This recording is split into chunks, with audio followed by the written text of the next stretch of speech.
ជម្រាបសួរបងប្អូនទាំងអស់គ្នាថ្ងៃនេះខ្ញុំនៅបងប្អូនមកកាត់ត្រីសាម៉ុនម្ដងបាទបែប style របស់ខ្ញុំបាទឥឡូវខ្ញុំក៏កាត់ក្បាលហើយ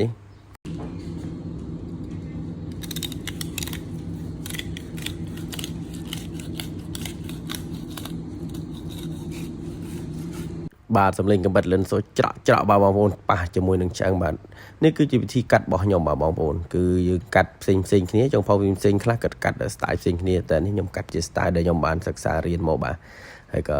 សាច់ត្រីបានអស់បានច្រើនមែនទេបាទហើយសាច់ត្រីចិត្តនឹងឆ្អឹងខ្ញុំអត់បានចូលទេបាទខ្ញុំកោសយកមកឆ្នៃធ្វើអីផ្សេងនេះសម្រាប់ត្រីនេះភ្ញៀវគាត់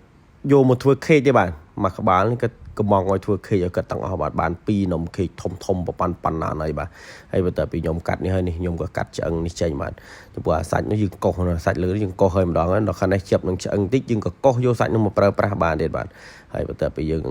កាត់នោះហើយយើងក៏មកកាត់បំបីជាដុំបាទដល់ពេលដែលយើងកាត់នោះគឺខ្ញុំកាត់ហើយខ្ញុំចាប់លើកពោះវាឡើងតិចបាទឲ្យកំបិតវាមុតអស់ស្បែកវាបាទ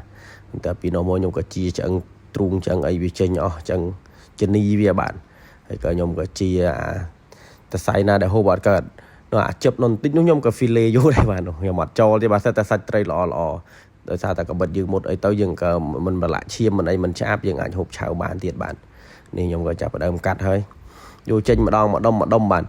កាត់ចេះបានលឿនបាទហើយស្អាតអត់បែកត្រីយើងថ្នមវាមែនទែនថ្នមជាងកូនងាទៀតបាទហើយអាខ្មៅនោះយើងក៏ជាចេញទេបាទតែបើសាច់ពោះនេះជិបសយើងមិនបាច់ជាទេបាទមើលទៅវាស្អាតសាច់ពោះវាឆ្ងាញ់បាទ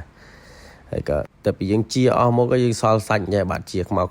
សាច់ហើយខ្ញុំក៏ដាក់ក្នុងប្រអប់ទុកបាទបន្ទាប់ពីទុកហើយក៏រៀបចំធ្វើខេកបាន2បងប្អូនអរគុណមែនទែនភ្ញៀវពិសេសថ្ងៃនេះកំងត្រីសាម៉ុន